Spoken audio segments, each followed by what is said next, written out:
Bem-vindos, caros acadêmicos do curso de Pedagogia UAB. Eu sou a professora Cristiane Martins, é um prazer estar aqui com vocês.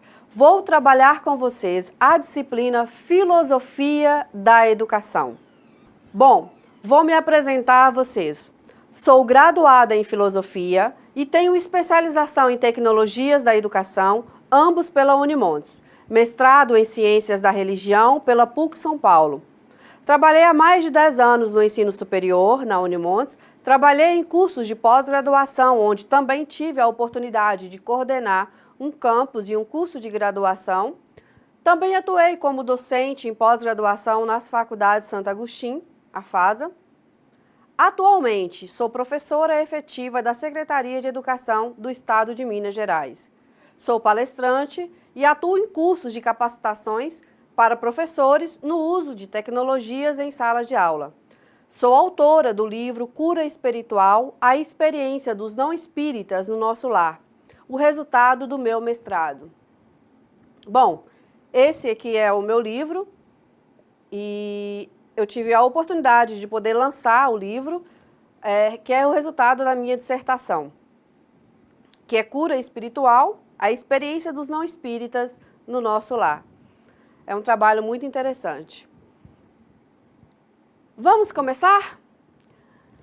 Caros alunos, trago aqui uma máxima de um pensador e logo após vou ler um texto, que é Inteligência Livre. São mensagens que eu gosto de usar para iniciar as minhas atividades, para que tenham ciência do que realmente é importante e de onde vem o conhecimento que precisam para levar para a vida de vocês.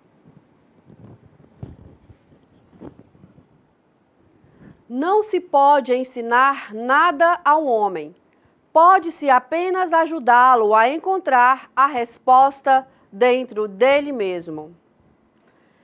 É um pensamento de Galileu.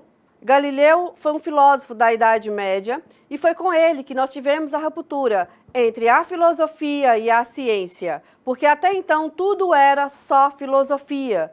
Com Galileu, aí a ciência passou a existir como hoje vocês conhecem a classificação das ciências, como a biologia, a sociologia, a psicologia, entre outras ciências. Vou ler o texto, Inteligência Livre. Esse texto ele foi do professor Walter Seitzer, professor aposentado da Escola Politécnica da USP. Há algum tempo, recebi um convite de um colega para servir de árbitro na revisão de uma prova. Tratava-se de avaliar uma questão de física, que recebera nota 0. O aluno contestava tal conceito, alegando que merecia nota máxima pela resposta, a não ser que houvesse uma conspiração do sistema contra ele. Professor e aluno concordaram em submeter o problema a um juiz imparcial e eu fui o escolhido. Chegando à casa do meu colega, li a questão da prova que dizia: mostre como pode-se determinar a altura de um edifício bem alto com auxílio de um barômetro. A resposta do estudante foi a seguinte: leve o barômetro ao alto do edifício e amarre uma corda nele. Baixe o barômetro até a calçada e em seguida levante. Medindo o comprimento da corda, este comprimento será igual à altura do edifício. Sem dúvida, era uma resposta interessante e de alguma forma correta, pois satisfazia ao enunciado. Por instantes vacilei quanto ao veredito. Recompondo-me rapidamente, disse ao estudante que ele tinha forte razão para ter nota máxima, já que havia respondido à questão completa e corretamente. Entretanto, se ele tirasse nota máxima, estaria caracterizada uma aprovação em um curso de física, mas a resposta não confirmava isso. Sugeri, então, que fizesse uma outra tentativa para responder à questão. Não me surpreendi quando meu colega concordou, mas sim quando o estudante resolveu encarar aquilo que eu imaginei que lhe seria um bom desafio. Segundo o acordo, ele teria 6 minutos para responder à questão. Isto após ter sido prevenido de que sua resposta deveria mostrar necessariamente algum conhecimento de física. Passados 5 minutos, ele não havia escrito nada, apenas olhava pensativamente para o teto da sala. Perguntei-lhe então se desejava desistir, pois eu tinha um compromisso logo em seguida e não tinha tempo a perder. Mais surpreso ainda fiquei quando o estudante anunciou que não havia desistido. Na realidade, tinha muitas respostas e estava justamente escolhendo a melhor. Desculpei-me pela interrupção e solicitei que continuasse. No momento seguinte, ele escreveu esta resposta: vá ao alto do edifício, incline-se numa ponta do telhado e solte o barômetro, medindo o tempo de queda deste a largada até o toque com o solo. Depois, empregando a fórmula H igual 1/2 vezes G vezes T2, calcule a altura do edifício. Perguntei então ao meu colega se ele estava satisfeito com a nova resposta e se concordava com a minha disposição em conferir praticamente a nota máxima à prova. Concordou, embora sentisse nele uma expressão de descontentamento, talvez inconformismo. Ao sair da sala, lembrei-me que o estudante havia dito ter outras respostas para o problema. Embora já sem tempo, não resisti à curiosidade e perguntei-lhe quais eram essas respostas. Ah, sim, disse ele, há muitas maneiras de se achar a altura de um edifício com a ajuda de um barômetro. Perante a minha curiosidade e já a perplexidade de meu colega, o estudante desfilou as seguintes explicações. Por exemplo, num belo dia de sol, pode-se medir a altura do barômetro e o comprimento de sua sombra projetada no solo, bem como a do edifício. Depois, usando-se uma simples regra de 3 triângulos semelhantes, determina-se a altura do edifício. Um outro método básico de medida, aliás, bastante simples e direto, é subir as escadas do edifício fazendo marcas na parede, espaçadas da altura do barômetro. Contando o número de marcas, ter-se-á a altura do edifício em unidades barométricas. Um método mais complexo seria amarrar o barômetro na ponta de uma corda e balançá-lo como pêndulo, o que permite a determinação da aceleração da gravidade. Repetindo a operação ao nível da rua e no topo do edifício, tem-se 2 Gs e a altura do edifício pode, a princípio, ser calculada com base nessa diferença. Finalmente concluiu: se não for cobrada uma solução física para o problema, existem outras respostas. Por exemplo, pode-se ir até o edifício e bater à porta do síndico, dizendo-lhe simplesmente: caro senhor síndico, trago aqui um ótimo barômetro. Se o senhor me disser a altura desse edifício, eu lhe darei o barômetro de presente. Nesta altura, perguntei ao estudante se ele não sabia qual era a resposta esperada para o problema. Ele admitiu que sabia, mas estava tão farto com as tentativas dos professores de controlar o seu raciocínio e cobrar respostas prontas com base em informações mecanicamente arroladas, que ele resolveu contestar aquilo que considerava, antes de tudo, uma farsa. Não basta ensinar ao homem uma especialidade, porque se tornará assim uma máquina utilizável e não uma personalidade. É necessário que adquira um sentimento, um senso prático daquilo que vale a pena ser empreendido, daquilo que é belo, do que é moralmente correto. Albert Einstein. Bom, daqui nós podemos tirar vários ensinamentos desse texto. Ou seja, vocês vão ter o texto como base, mas na vida de vocês, muitas vezes, vocês carregam em si o conhecimento. Então, preste atenção no que vocês podem aprender. Quero que vocês compreendam que o conhecimento é algo infinito, assim como os números, que nenhum homem detém todo o conhecimento do mundo e que a verdade e o conhecimento começam a partir de vocês. E para ilustrar isso que digo, gostaria de contar uma pequena história para vocês. Na verdade, vou passar um vídeo. Olhem e vejam que todo tipo de conhecimento é importante. Não podemos menosprezar nenhum tipo de conhecimento e habilidades, pois o que hoje aparentemente não é importante aprender, amanhã pode salvar a sua vida. Então, pessoal, acreditem no que eu estou falando. Aprender é a melhor coisa da vida. Se tiverem a oportunidade de aprender uma habilidade, aprenda, porque hoje pode não te servir, mas amanhã pode te ajudar a solucionar um problema ou, quem sabe, pode virar uma profissão ou um ofício. Aproveitem a oportunidade que vocês estão tendo com esse curso e façam ele da melhor forma possível. Aproveitem para aprender um pouquinho mais, Vejam o vídeo agora e reflitam. O vídeo Pequenos Filósofos, o Barqueiro e o Sábio.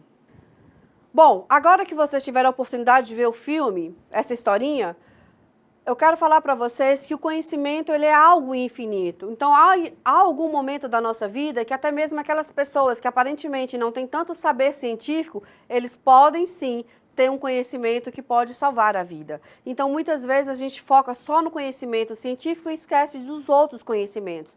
Por isso, precisamos saber o que queremos formar, máquinas ou homens. Precisamos trabalhar a questão da emoção e da razão.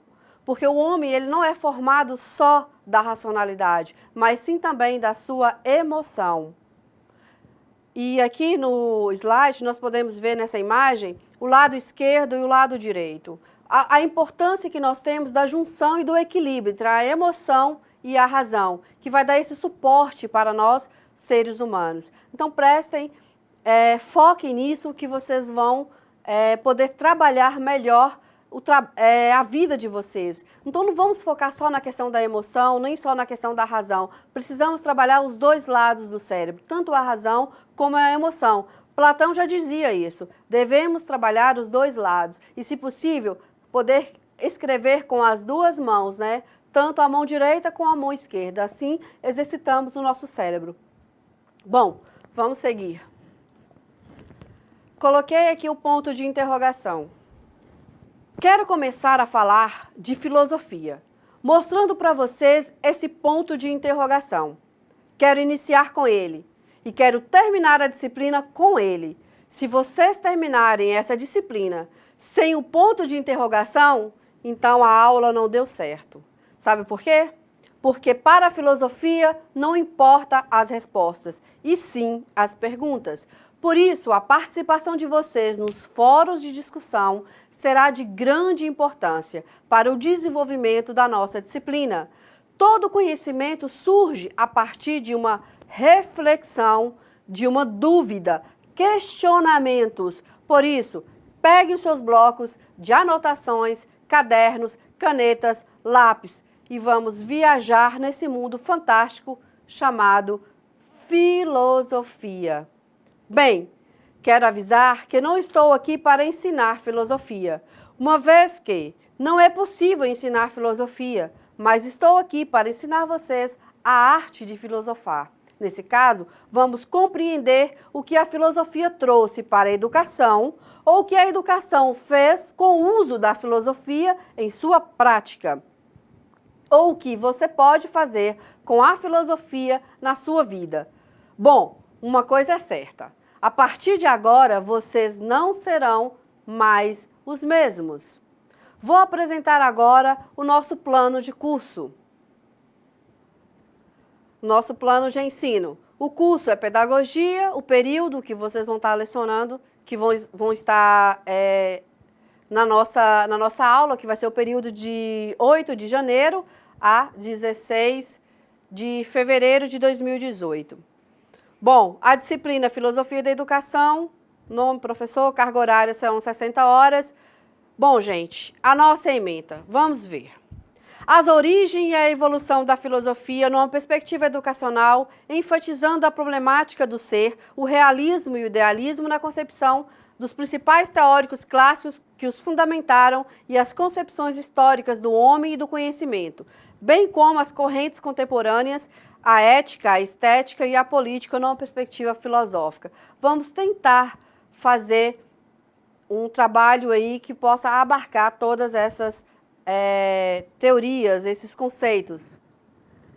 Bom, o objetivo geral da nossa disciplina: proporcionar o entendimento sobre a filosofia e sua importância para a realidade na educação e no meio social e sua relevância para a educação de modo geral. Então, o nosso foco é pegar a filosofia e trabalhar ela dentro da sua prática, dentro da educação.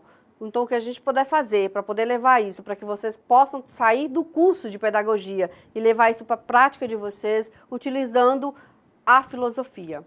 Objetivos específicos: conceituar a filosofia a partir da sua origem e de diversos pensadores, aperfeiçoar o processo de conhecimento e investigação em relação às formas de compreensão do homem no mundo, discutir criticamente e filosoficamente a educação como processo de integração social. Quero ver isso de vocês muito nos fóruns de discussão. Participem, viu? Analisar a partir de uma visão crítica a dimensão dos fenômenos educacionais na sociedade atual. Refletir a realidade com elementos da filosofia, porque tudo que nós estamos vivendo hoje faz parte da reflexão filosófica. Até mesmo a construção, a criação de uma caneta passa pelo processo da reflexão da filosofia. Conteúdo programático. Vamos ver a origem da filosofia, vamos fazer uma introdução, conhecimento e o pensamento filosófico, a importância do mito na compreensão do homem e do mundo, a passagem do mito ao logos, o surgimento da filosofia da antiguidade até a Idade Média, a filosofia na modernidade, o conhecimento e a filosofia na modernidade, no caso, a filosofia na perspectiva educacional e o problema do ser. Unidade 3, concepções históricas do homem e do conhecimento, o realismo, o idealismo, são correntes filosóficas que vocês vão estar tendo acesso a ela. Unidade 4, a filosofia e a educação. Vamos trabalhar a filosofia e a educação, os pensadores e a educação, a ética, a estética e a política numa perspectiva filosófica. Bom, a metodologia será a videoaula de apresentação dos objetivos da disciplina e do conteúdo do material didático. Leitura do caderno didático, vídeos educativos, fóruns de discussão no AVA, os chats, realização de atividades. Os recursos didáticos, ambiente virtual, artigos e vídeos sobre o tema, que a gente vai estar colocando nas salas que vocês terão acesso, o caderno didático, e vocês estarão usando aí o computador, que nosso curso é virtual. Avaliação. Aspectos a serem avaliados: aprendizagem cooperativa e colaborativa, realização das atividades propostas, compreensão dos conteúdos trabalhados, participação ativa nos fóruns e no ambiente virtual de aprendizagem no AVA. Quais são os instrumentos de avaliação que nós vamos trabalhar? E isso valendo 100 pontos. AO, que é 20 pontos, AP, 30 pontos, o ST, que é o seminário temático, 20 pontos, os fóruns, 10 pontos, AA, 10 pontos. E por último, nós teremos uma autoavaliação, onde valerá 10 pontos. E os estudos orientados individuais, que é a atividade específica para recuperação, que valerão 100 pontos para quem perder a média nesses pontos anteriores. Vocês terão o caderno didático para acompanhar o curso. O caderno tem elementos importantes para entendermos a filosofia da educação. Estarei também buscando outros para completar as aulas e as atividades, para assim poder ampliar as possibilidades de vocês diante deste assunto tão vasto. Tentarei fazer uma aula com dinâmicas e elementos que venham ilustrar e facilitar a compreensão de vocês com o assunto a ser abordado. Deixo aqui uma dica para vocês, futuros professores e colegas de profissão. Para conseguirem alcançar seus objetivos, vocês precisam de 3 coisas. Primeiro, disciplina. Segundo, disciplina. Terceiro, disciplina. Ou seja, sem disciplina não conseguimos alcançar nossos objetivos na vida. Como exemplo, temos os atletas que treinam várias vezes ao dia para alcançar o pódio. E vocês, querem alcançar qual objetivo na vida? Já pensaram nisso? Vamos refletir? Venham comigo. O mito, ele pode ser explicado por 3 modos, segundo Marilena Chauí. Vocês vão ver isso na apostila de vocês, no caderno didático. Bom, primeiro, através da criação. Segundo, por meio da luta. Terceiro, estabelecendo prêmios e castigos. Primeiro, através da criação, o mito ele procura narrar quem são os genitores, pai e mãe, das coisas e dos seres. Tudo que existe é fruto de relações sexuais entre forças divinas pessoais. A partir dessas relações surgem os demais deuses. Narra também a origem das nossas paixões.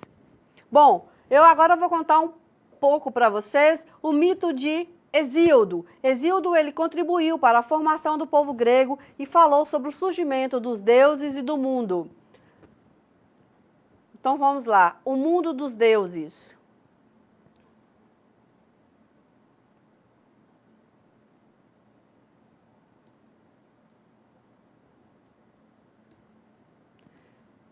O mito, vamos falar sobre o mito. O que é o mito? Na verdade, o que é a consciência mítica? O mito ele veio para organizar o que não tinha uma certa organização. Então, a cosmogonia grega e a teogonia grega é que faz parte dessa consciência mítica. Mito, o que é? É uma narrativa sobre a origem de alguma coisa. Ou seja, como surgiu os astros, a terra, os homens, as plantas, os animais, o fogo, a água, os ventos. Mitologia.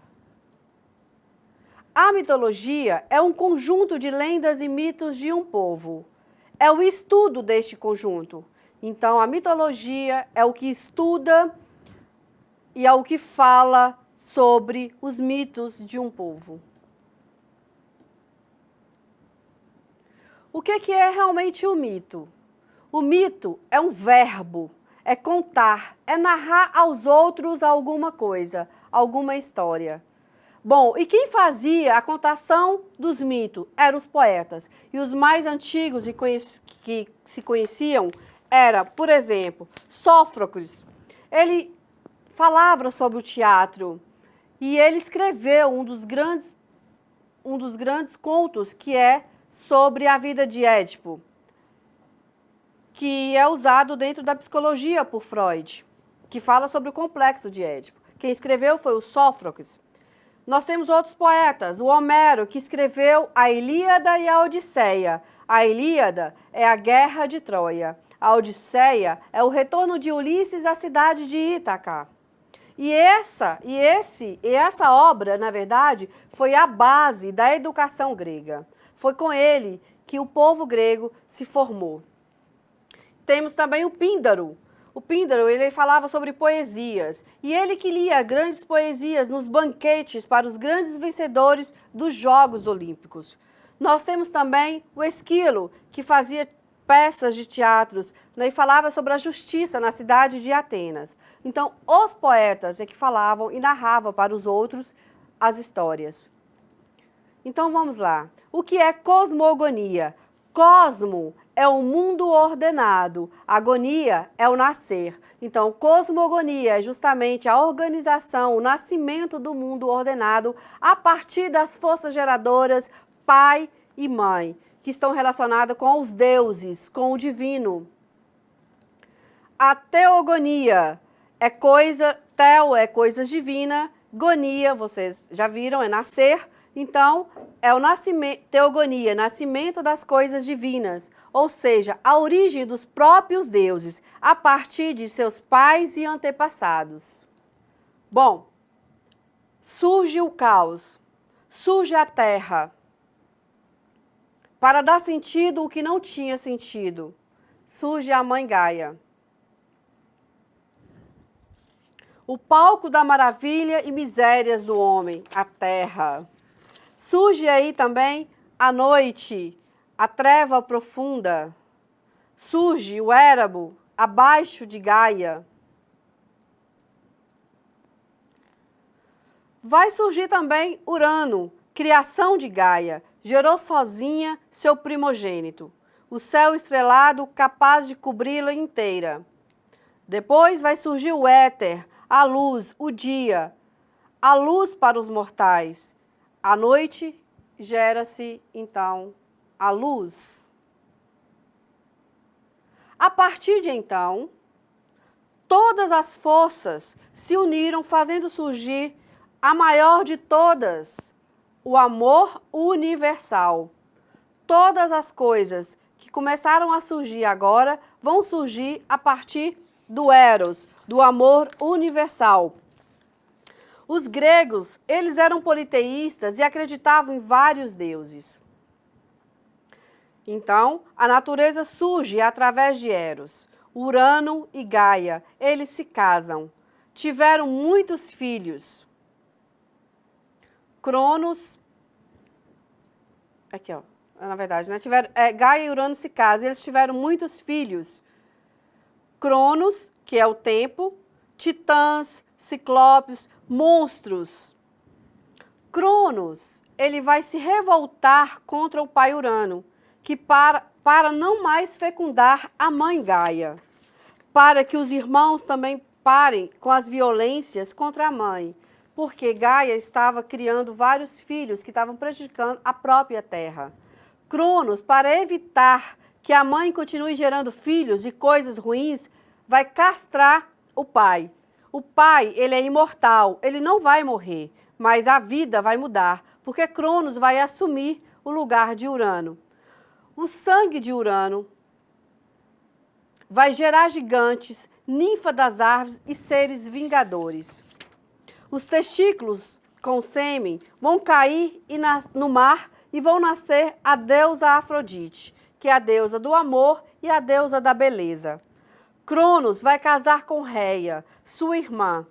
Todos os filhos que nascem, ele mata para não acontecer o que ele fez com o pai Urano. Reia consegue esconder o filho Zeus, criado longe do pai, numa ilha. Zeus vai crescer e vai se revoltar com o pai e quer libertar a mãe. Zeus dá uma bebida envenenada para o pai e o pai ele vai vomitar todos os irmãos que ele engoliu. Os filhos de Gaia e Urano vão se juntar contra Cronos e vai gerar uma guerra que vai durar 10 anos. Zeus vai vencer a guerra e o deus mais forte, Zeus é o deus mais forte e o mais poderoso. Nesse meio tempo vai acabar a desordem e vai criar então a ordem que nós conhecemos, que seria o mundo ordenado dos humanos. Bom, aí são os deuses gregos. Aí eu contei a história de Hesíodo. Uma das outras coisas que Chauí fala sobre a questão do mito, que é o segundo ponto, é por meio da luta. A narrativa mítica pressupõe uma luta, uma rivalidade ou um acordo, uma aliança entre os deuses. E dessa luta ou dessa aliança surgirá alguma coisa no mundo. Nessa relação de conflito ou acordo entre as divindades, algo acontecerá no mundo dos mortais. A própria guerra de Troia teve início com a rivalidade entre as deusas Hera, Atena e Afrodite. Aí, ó, Zeus vai ser o deus mais poderoso, o deus dos deuses. O deus mais sábio. Hera é a terceira mulher de Zeus. Vai ser a protetora das mulheres e das crianças. Poseidon, o deus do mar. Hades, o deus do mundo inferior. Hermes, deus da luta. Apolo, cuida da saúde e da morte. Ares, o filho de Zeus e deus da guerra. Hefesto, filho de Zeus, ferreiro, aleijado e coxo. Artemísia, irmã gêmea de Apolo. Ela trabalha e fortalece a questão da morte e é protetora das virgens. Atena, filha de Zeus, deusa da arte e da sabedoria. Afrodite, filha de Urano e a deusa da beleza. Outro ponto dos mitos é o terceiro, estabelecendo prêmios e castigos. O mito ele vai revelar que há uma relação entre recompensas e castigos, com a obediência ou não aos desígnios dos deuses. Assim, os deuses podem castigar a quem os desobedece, assim como podem trazer recompensas a quem é obediente. O mito de Prometeu nos ajuda a entender como a façanha de um titã que roubou o fogo dos deuses e deu de presente para os homens, trouxe o castigo não somente para si mesmo, como também para os homens que foram beneficiados com esse ato de desobediência. O castigo dado aos homens explica como surgiram os males no mundo, que é, no caso, a caixa de Pandora. Bom, tem o mito também de Psique e Eros. E aí eu finalizo a mitologia grega.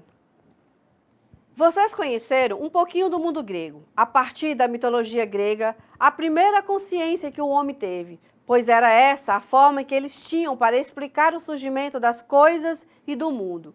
No entanto, o homem ele começa a questionar a si mesmo. E os próprios mitos, surge aí o Logos, a palavra escrita e falada, o conhecimento a partir da razão humana.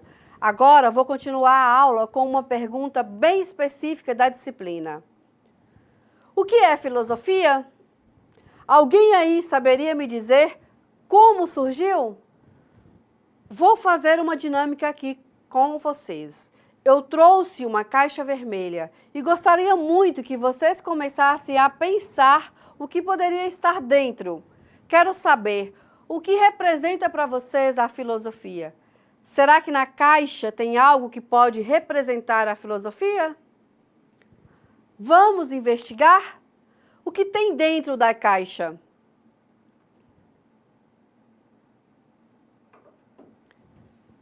Vamos pensar, pense aí o que tem dentro da caixa. O que vocês acham? O que é imaginável aí? Que significa filosofia?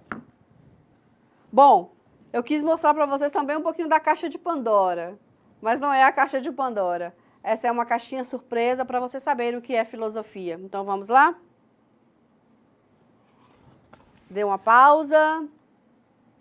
O que é que está dentro da caixa? O que está dentro da caixa? Eu sou o Filo. Prazer. Filo. Eu sou amigo. Filo. E agora, eu vou apresentar Sofia.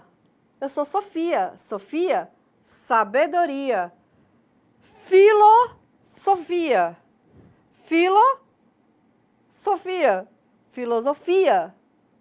Então, aqui nós temos o amigo e nós temos a sabedoria. Então, o Filo, ele é amigo da sabedoria. E aí eu quero partilhar com vocês, então, os dois grandes amigos.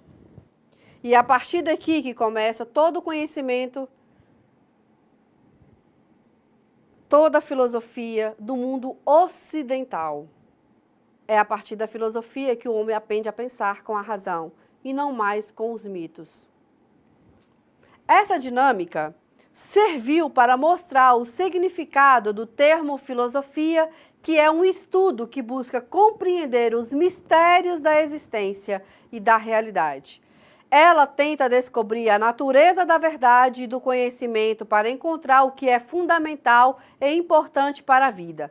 Ela também examina as relações entre a humanidade e a natureza, entre o indivíduo e a sociedade. A filosofia surge da surpresa, da curiosidade e do desejo de conhecer e entender. É, portanto, uma forma de investigação, um processo de análise, crítica, interpretação e especulação. O termo filosofia não pode ser definido precisamente, por ser um assunto tão complexo e tão controverso. Diferentes filósofos têm diferentes pontos de vista da filosofia, da natureza, métodos e filosofia. O próprio termo filosofia vem do grego, filosofia, o que significa amor à sabedoria, ou mesmo amigo da sabedoria. Nesse sentido, a sabedoria é o uso ativo da inteligência, não é algo passivo que uma pessoa simplesmente possui. Os primeiros e mais conhecidos filósofos ocidentais viveram no mundo grego antigo durante o início de 500 anos antes de Cristo. E esses primeiros filósofos, eles tentaram descobrir a composição básica das coisas, da natureza, do mundo e da realidade, para obter respostas a perguntas sobre tais assuntos. As pessoas influenciadas em grande parte pela magia, superstição, religião, tradição ou autoridade. Mas os filósofos gregos, eles consideravam essas fontes de conhecimento não confiáveis. Em vez disso, eles procuraram respostas, pensando e estudando a natureza. Vamos comigo conhecer o surgimento da filosofia. Vocês viram o mito. O que é o mito? Vamos formar. O mito aqui é uma narrativa. É uma narrativa.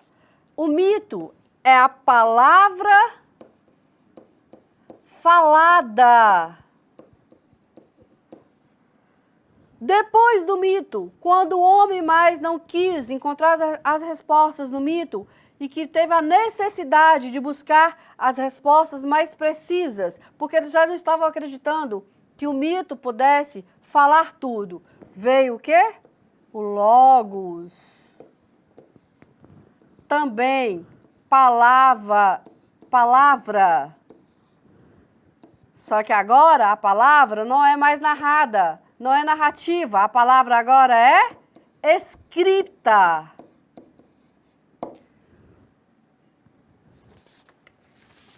Bom, vamos então conhecer de onde surgiu a filosofia.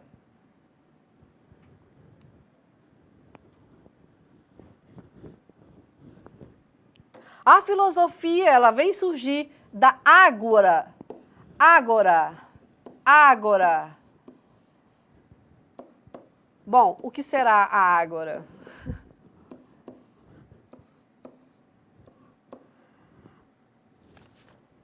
A ágora é uma praça pública,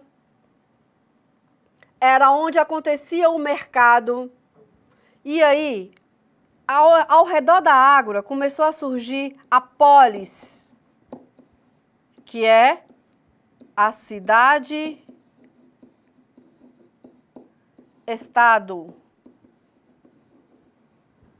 Polis, cidade-estado. Política, vem daí. Na ágora, cria-se a ética. Na ágora, as pessoas têm a oportunidade de usar a doxa, opinião popular. Doxa, opinião popular. Na ágora,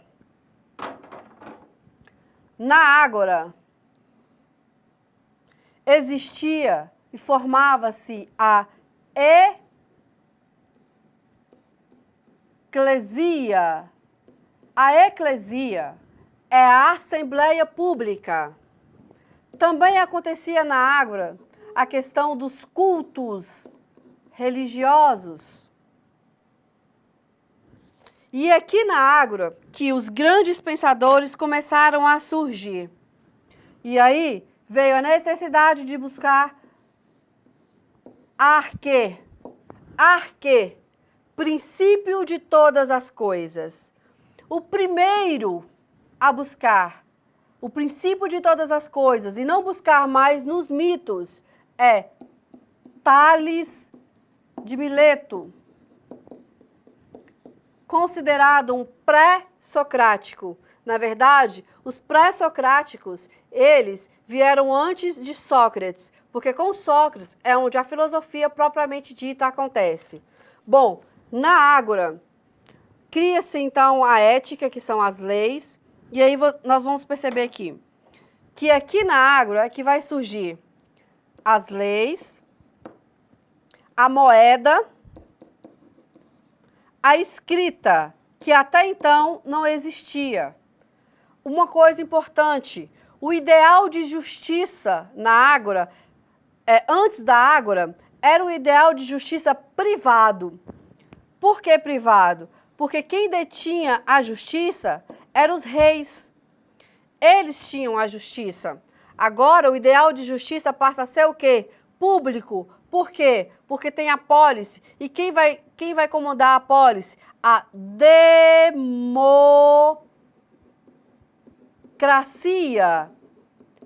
O poder sai da mão dos privados e vão passar para a democracia. E quem é que vai agora coordenar, que vai mandar? Cracia, poder. Quem é que agora vai ter o poder? Quem vai ter o poder nas mãos agora é o demo. O demo. Ah, essa professora é louca. Demo? Todo mundo pensou em demônio, não foi mesmo? Bom, mas não é o demônio que vocês conhecem, não. Porque as palavras elas vão mudando os seus significados no decorrer da história e sendo adaptadas para outros termos. O demo aqui que eu falo é o povo. Ou seja, o poder agora está na mão do povo, porque eles que vão governar agora a polis. A Ágora, que é essa praça pública onde aconteciam as eclesias, e começou a surgir, então, seus questionamentos através da doxa, que é a opinião popular. Surge também aí as palavras novas que vão enveredar a questão da filosofia. Tales de Mileto, ele acreditava que o princípio de todas as coisas era a água. Para ele, o arquê, o princípio de todas as coisas era a água. Era a água. Bom, voltando aqui, na democracia, uma coisa importante que é preciso ressaltar. Quem poderia participar da democracia? Quem poderia participar? Todos os cidadãos atenienses, menos mulheres, escravos, estrangeiros e crianças. Crianças. Então, essa classe, mulheres, escravos, estrangeiros e crianças, não poderiam participar da democracia. Eles não tinham palavras e nem vezes na Ágora. Aqui eles não existiam, eles eram invisíveis. Bom, mas para a democracia existir, é importante ter dois princípios. Primeiro, o princípio da isegoria, que é o direito da manifestação, é o direito do voto. E a isegoria era um direito que todos participavam da mesma forma. Bom, depois nós temos o segundo princípio, isonomia. Era o direito igual, a lei era para todos. Era o direito da igualdade. Então, isonomia, o direito das leis, da igualdade. Isegoria, direito da manifestação, o direito do voto. Esses são os dois princípios para que a democracia pudesse, então, existir. Bom, e aí vem os filósofos que vão questionando a questão dos mitos. Bom, Tales, como eu falei, ele procurou dizer que o princípio de todas as coisas era a arquê. Bom, outros filósofos também vão dizendo, por exemplo, Anaximandro. Anaximandro, ele dizia que o princípio de todas as coisas era o apeiron.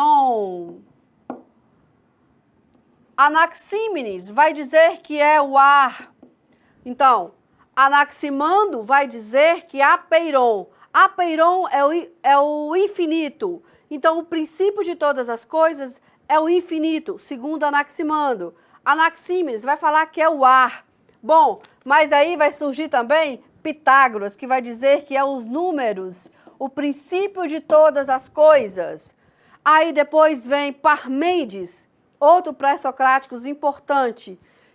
Um pré-socrático importante. O Parmênides ele vai dizer que tudo é imutável, o ser é o que é. Ou seja, ele nasce da mesma forma que ele vai permanecer por toda a sua existência. Aí vem Heráclito e diz, o ser não é o ser, mas é um vir a ser o ser. Ou seja, o ser passa a ser um papel importante aí na questão da ágora, né? O ser. Não, deixa eu apagar aqui, porque aqui não sei se vocês vão entender aqui, peraí. O ser. A vinda de Parmênides e de Heráclito faz surgir a maior de todas as filosofias, porque vai vir o grande pensador, o grande filósofo. E aí vai surgir a filosofia propriamente dita. Então vamos lá, vem quem? Sócrates, Platão, Aristóteles. Bom, Sócrates, Platão e Aristóteles. Sócrates traz a filosofia para o caráter do ser humano, ou seja, a filosofia tem um caráter de humano, ou seja, é a filosofia enquanto ser humano. Ele faz com que buscamos para dentro. Os pré-socráticos buscavam a razão das coisas na natureza. Sócrates, então, traz a filosofia para o ser humano. Platão, discípulo de Sócrates, Aristóteles, discípulo de Platão. E aqui, gente, vamos prestar atenção. Sócrates e Platão. Daqui surgem as duas grandes correntes filosóficas que vocês vão conhecer. Racionalismo. Peraí.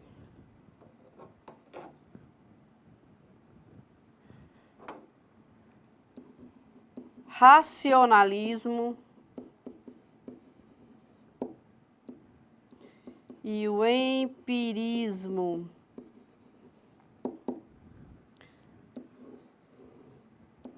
A partir daqui começa-se todo esse emaranhado de conceitos e correntes filosóficas. E a partir daqui vai surgir todas as correntes, perpassando por toda a filosofia.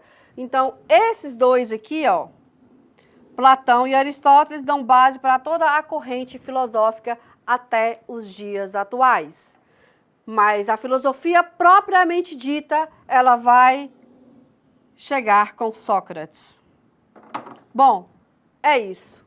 Um pouquinho aí do surgimento da filosofia. Lembrando que a filosofia, então, ela é filha da cidade. Vocês estão percebendo que eu fiz um caos, uma bagunça aqui para poder explicar isso para vocês. Mas é nesse sentido mesmo que eu queria. É o caos, porque aí a filosofia ela vai surgir para dar ordem o que não tinha ordem. Assim como veio a cosmogonia grega, que deu ordem ao que não tinha ordem através dos mitos, surge então a filosofia para dar ordem ao mundo ocidental. E aí surge a razão que nós temos hoje, né? A questão do logos. A história da filosofia ocidental, ela é comumente dividida em 3 períodos: antigas, medievais e modernas. O período da filosofia antiga é prorrogado a partir de 600 anos antes de Cristo, até 400 depois de Cristo. A filosofia medieval, ela durou desde os anos 400 a 1600. E a filosofia moderna, ela vai abranger o período de 1600 até o presente. Filosofia antiga era quase inteiramente grega. Os maiores filósofos do mundo antigo eram 3 gregos do ano 400 e 300 a.C., Sócrates, Platão e Aristóteles. Suas filosofias influenciaram toda a cultura ocidental posteriormente. Nossas ideias nos campos da metafísica, ciência, lógica, ética são originadas a partir de seus pensamentos. Um número de escolas distintas de filosofia também floresceu na Grécia Antiga. Os pré-socráticos foram os primeiros filósofos gregos. Seu nome vem do fato de que a maioria deles viveu antes do nascimento de Sócrates, que data do ano de 469 a.C. Os filósofos pré-socráticos, eles estavam interessados principalmente na natureza, origem do universo e da natureza da realidade. Eles queriam identificar a substância fundamental que eles pensavam causar todos os fenômenos, e em termos do qual todos os fenômenos podem ser explicados. Diferente da maioria dos outros homens do seu tempo, os filósofos pré-socráticos não acreditavam que os deuses ou forças sobrenaturais causavam os eventos naturais. Em vez disso, eles procuraram uma explicação natural para os fenômenos. Os filósofos viam o universo como um conjunto de fenômenos ligados e unificados para o qual o pensamento poderia encontrar uma explicação plausível. Eles deram muitas respostas diferentes, conflitantes, para as questões filosóficas fundamentais.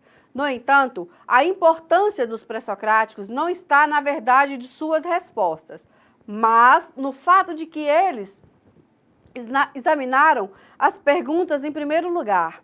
Eles não tinham nenhuma tradição filosófica para trabalhar, mas as suas ideias se tornaram uma tradição para todos os filósofos posteriores.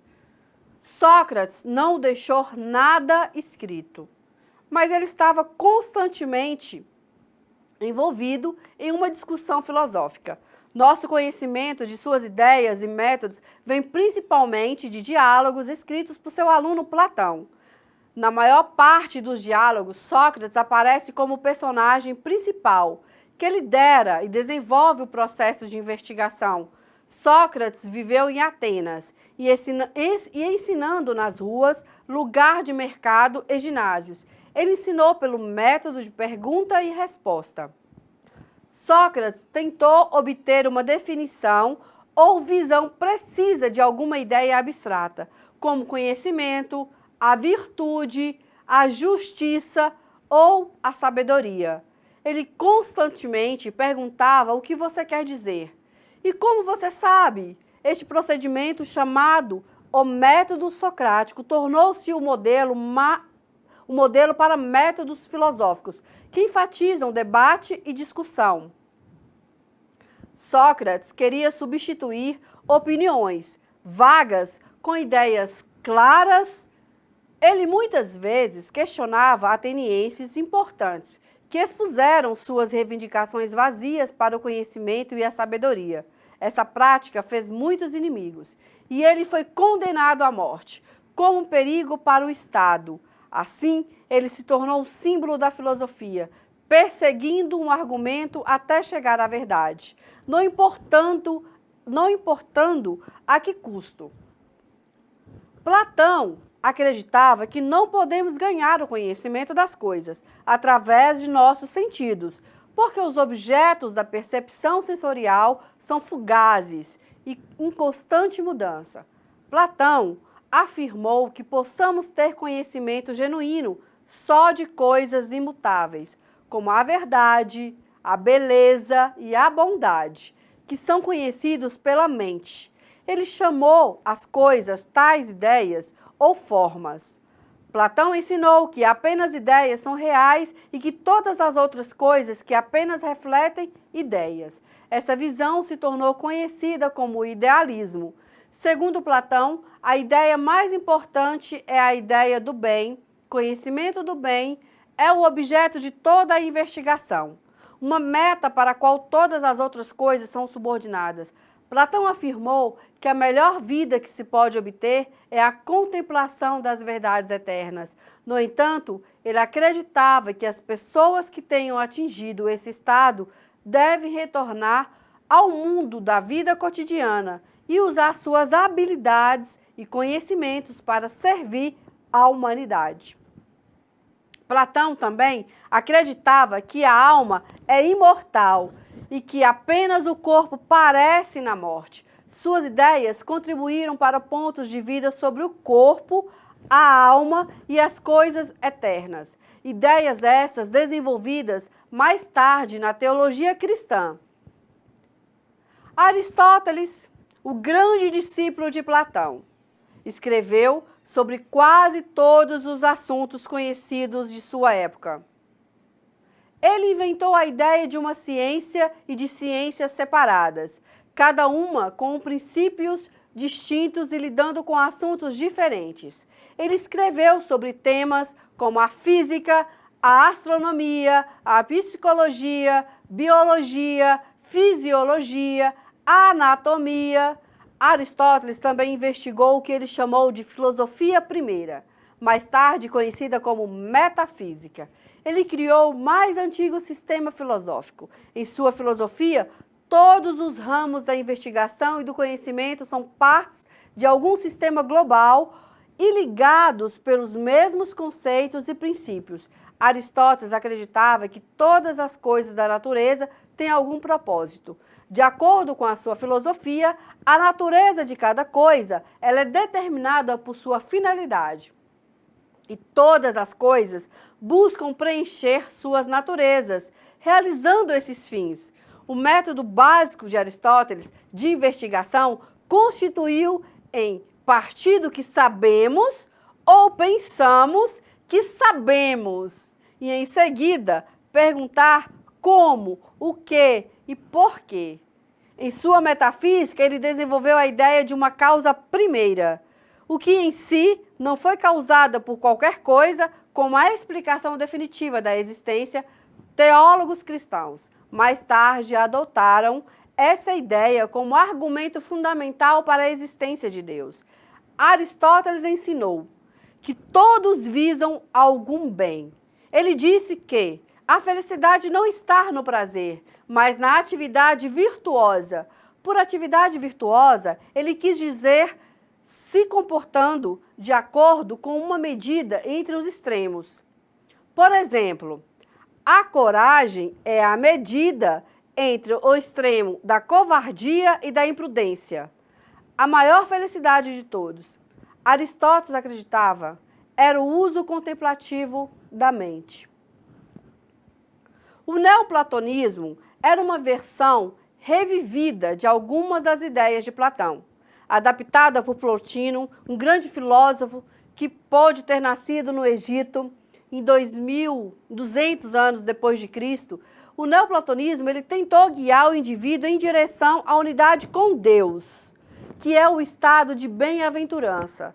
Plotino acreditava que a alma humana anseia pelo reencontro com Deus, o religare, o que ele poderia alcançar apenas através da experiência mística. O neoplatonismo é a ponte entre a filosofia grega e a filosofia cristã primitiva. Ela inspirou a ideia de que verdades importantes podem ser apreendidas apenas através da fé e da influência de Deus, não pela razão. Durante a Idade Média, a filosofia ocidental desenvolveu-se mais como uma parte da teologia cristã do que como um ramo independente. A filosofia da Grécia e Roma só sobreviveu em sua influência sobre o pensamento religioso. Santo Agostinho foi o maior filósofo do início da Idade Média. Em um livro intitulado A Cidade de Deus, no início do ano 400, Agostinho interpretou a história humana como um conflito entre os fiéis cristãos, que vivem na cidade de Deus, e os pagãos e os hereges, que vivem na cidade do mundo. Agostinho, ele escreveu que o povo da cidade de Deus vai ganhar a salvação eterna, mas as pessoas na cidade do mundo receberá o castigo eterno. O livro, ele enfraqueceu a crença na religião pagã de Roma e ajudou ainda mais a difusão do cristianismo. Um sistema de pensamento chamado escolástica que dominou a filosofia medieval de 1100 até 1400 anos. O termo escolástica refere-se ao método de investigação usado por professores de filosofia e teologia nas universidades recém-desenvolvidas da Europa Ocidental. Os professores eram chamados de escolásticos. O método escolástico constituiu na análise precisa dos conceitos com distinções sutis entre os diferentes sentidos desses conceitos. Os escolásticos usavam o raciocínio dedutivo a partir de princípios estabelecidos pelo seu método para fornecer soluções para os problemas. A escolástica foi gerada basicamente pela tradução das obras de Aristóteles para o latim, a língua da Igreja cristã medieval. Nestes trabalhos, via-se claramente a dificuldade dos pensadores medievais em conciliar o corpo do pensamento filosófico com a Bíblia e a doutrina cristã de Aristóteles. O escolástico mais famoso foi São Tomás de Aquino. Sua filosofia combinava com o pensamento de Aristóteles, com a teologia e eventualmente se tornou a filosofia oficial da Igreja Católica Romana. As grandes contribuições dos escolásticos à filosofia incluía o grande desenvolvimento da filosofia, da linguagem. Os escolásticos, eles estudaram como os recursos da linguagem podem afetar a nossa compreensão do mundo. Eles também enfatizaram a importância da lógica ao inquérito filosófico. A filosofia também tem uma longa história em algumas culturas não ocidentais, especialmente na China e na Índia, mas até cerca de 200 anos atrás, havia pouco intercâmbio entre essas filosofias, principalmente por causa das dificuldades de transporte e comunicação. Como resultado, a filosofia ocidental, em geral, se desenvolveu de forma independente da filosofia oriental. Bem, pessoal, estamos chegando ao final da nossa aula. Para isso, vocês deverão realizar agora uma atividade proposta. Terão alguns minutinhos para discutir em grupo e após voltarei para realizarmos aí o nosso feedback. Mãos à obra. Só umas 3 perguntinhas para vocês refletirem sobre aquilo que eu falei. Mas aguardem, na nossa sala virtual, muita coisa boa eu estou preparando para vocês. A atividade de aprendizagem. Uma questão. No início dos tempos, é provável que o homem, de modo geral, não tenha se questionado sobre a origem do universo do mundo? 3 questões para vocês decifrarem. Estava ocupado com a luta pela vida? Em outros níveis, tinha alguma reflexão ou outra resposta? Outra pergunta. O termo filosofia quer dizer amigo do saber? Não. Significa uma crítica pouco construtiva ao saber? Sim, uma espécie de amigo da sabedoria? Não existe um significado para a palavra filosofia? A filosofia utiliza primordialmente a razão? Sim, primordialmente é pela razão que a filosofia ergue suas considerações. Não em primeiro lugar está a fé. Não em primeiro lugar está a sensação, o dado empírico. Vamos lá, gente, vamos à resposta dos feedback. Vamos aí, a primeira questão, qual é a resposta? Bom, quem aí adivinhou? Quem acertou? É a resposta da letra B. Explicação da resposta. Os historiadores, eles acham que este questionamento vem desde os primeiros movimentos do homem. Também a prioridade com que as coisas se relacionavam umas com as outras era outro aspecto destes questionamentos. Vamos lá? Próxima questão? Também resposta B. Explicação da resposta. O termo é derivativo do grego philos, amigo, amante, e sofia, conhecimento, saber. Mas existem muitas definições, muitas interpretações, de acordo com as escolas filosóficas. Mas, como eu mostrei para vocês, é a dinâmica. O filo é o amigo da Sabedoria. Espero que vocês gravem isso e não esqueçam. Terceira questão, resposta A. A explicação da resposta. A filosofia procura justificativas racionais e universais para as coisas, em grande parte, mas aborda as ciências, os valores, pesquisa, as origens e o que pode ser válido. O que pode ser válido no pensamento humano. Avança para diversas áreas. Erros acontecem.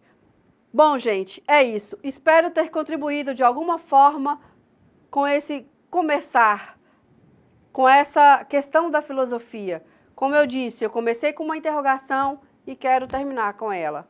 Então, sejam bem-vindos e vamos dar continuidade no AVA. E aí, até a próxima aula. Obrigada.